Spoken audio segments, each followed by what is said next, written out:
ព្រះកបិលមហាព្រំយើងមកហើយកបិលមហាព្រំសូមគោរពព្រះកបិលមហាព្រំតើព្រះអង្គយាងមកមានការអ្វីប្រវត្តិពិធីបុណ្យចូលឆ្នាំខ្មែរមនុស្សគ្រប់ជាតិសាសន៍តែងប្រារព្ធពិធីចូលឆ្នាំថ្មីដែលជាប្រពៃណីរបស់ប្រជាជាតិរៀងៗខ្លួនគ្រាន់តែគេនិយមកំណត់ពេលវេលាការរៀបចំបុណ្យនេះប្លែកគ្នាស្របទៅតាមជំនឿទំនៀមទម្លាប់និងប្រពៃណីរបស់គេប៉ុណ្ណោះជនជាតិខ្មែរយើងក៏មានប្រវត្តិធ្វើបុណ្យចូលឆ្នាំតាំងពីបុរាណកាលជារៀងរាល់ឆ្នាំរហូតមក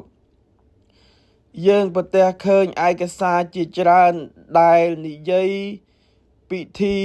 បុណ្យចូលឆ្នាំនិងឧស្សាហ៍បានស្ដាប់ការនិទានរឿងរបស់ចាស់ទុំជាច្រើនប្រវត្តិមានដំណើរថានៅដើមផតកັບមានសេដ្ឋីម្នាក់មានបុត្រមួយឈ្មោះធម្មបាលកុមារជាអ្នកមានចំណេះវិជ្ជាដ៏វិសេសបានរៀនចេះចប់គម្ពីរត្រៃវេទតាំងពីអាយុបាន7ឆ្នាំសេដ្ឋីបិតាបានសាងប្រាសាទធម្មបាលកុមារនៅទៀបដើមជ្រៃធំមួយនៅឆ្នេរទន្លេដែលជាទីស្នាក់អាស្រ័យនៃបក្សីទាំងឡាយ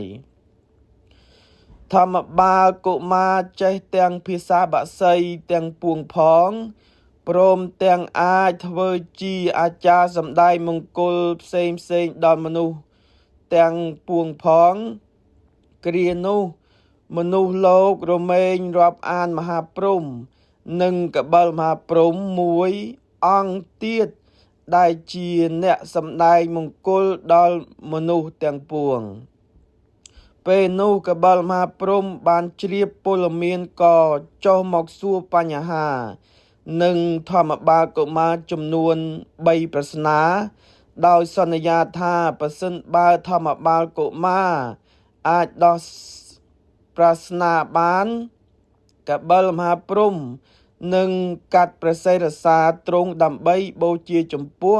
ធម្មបាលកុមារប៉ុន្តែប្រសិនបើធម្មបាលកុមារមិនអាចដោះស្រាយប្រស្នានោះរួចកបិលមហាព្រំនឹងកាត់ក្បាលធម្មបាលកុមារវិញធម្មបាលកុមារសុំឲ្យពន្យាពេលចំនួន7ថ្ងៃសិនដើម្បីគិតប្រស្នាលុះកន្លងទៅ6ថ្ងៃហើយក៏ធម្មបាលកុមារនៅតែគិតមិនឃើញនឹងដឹងខ្លួនថាព្រឹកនេះនឹងត្រូវស្លាប់ដោយអញ្ញាកបិលមហាព្រំជាប្រកបដូច្នេះគួរតែរត់ទៅលាក់ខ្លួនពួនអាត្មា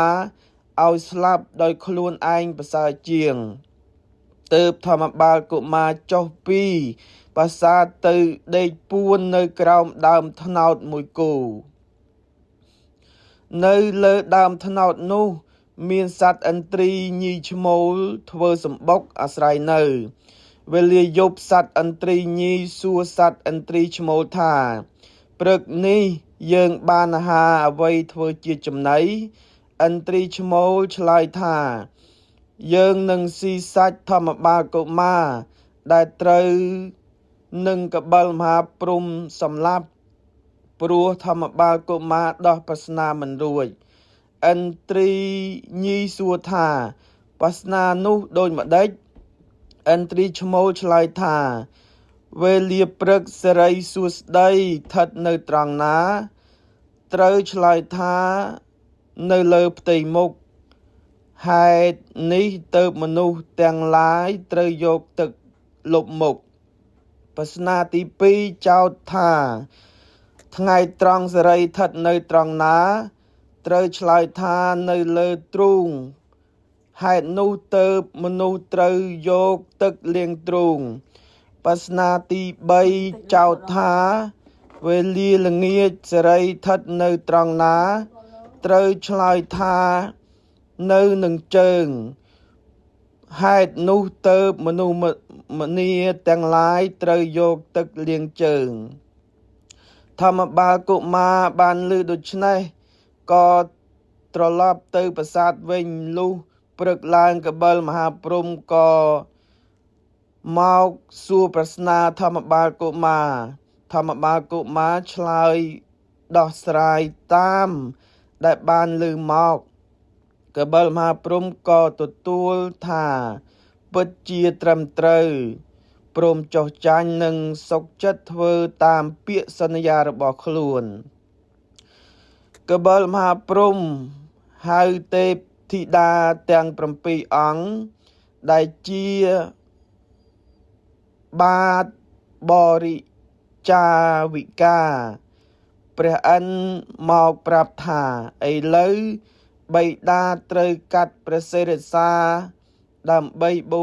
ជាចំពោះធម្មបាលកុមារតែបីដាក់ក្បាលតែបើដាក់ក្បាលនៅតែបើដាក់ក្បាលនោះនៅលើផែនដីនឹងកើតជាភ្លើងឆេះទាំងលោកធាតុបើបោះទៅលើអាកាសនឹងនាំឲ្យរាំងភ្លៀងបើចោលក្នុងមហាសមុទ្រនោះទឹកនឹងរីងស្ងួតហួតអស់ដូច្នេះសូមកូនទាំង7អង្គយកពានមកទទួលព្រះសិរសាបិតាពោរួចព្រះអង្គក៏កាត់ព្រះសិរសាហុចទៅឲ្យព្រះនាងទុំជាកូនច្បងព្រះនាងទុំក៏បានយកពានមកទទួលព្រះសិរសាបិតារួចហើយប្រទក្សិណភ្នំព្រះសុមេរុ60នាទីទៅយាងទៅប្រទេសស្ថានទុកក្នុងមណ្ឌលនោះនៅក្នុងគុហាគុន្ទមាលានាភ្នំកៃឡាសនិងបូជាគ្រឿងទេពផ្សេងព្រះវិស្វកម្មទេវបុត្រក៏និមិត្តរោងទេពធ្វើពីកែវ7ប្រការឈ្មោះថាភគវតីសភាសាលាឲ្យជាទីប្រជុំនៃទេវតាលុះដល់គម្រប់1ឆ្នាំជាសង្ក្រាន្តនាងទេពធីតាទាំង7អង្គក៏ផ្លាស់វេនគ្នាមកអញ្ជើញព្រះសិរសាកបិលមហាព្រហ្មចេញមកហើយប្រទក្សិណភ្នំព្រះសុមេរុជារៀងរាល់ឆ្នាំរួចហើយយាងប្រគល់ត្រឡប់ទៅឋានទេវលោកដើម្បីតម្កល់វិញ